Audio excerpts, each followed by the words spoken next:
percentage டாபிக்ல ஒரு question பார்க்கலாங்க.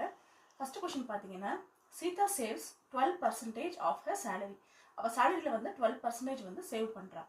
If she spends rupees 13,200, find her savings amount னு கொடுத்திருக்காங்க. அவ வந்து ஸ்பெண்ட் பண்ற அமௌண்ட் வந்து பாத்தீங்கன்னா 13,200.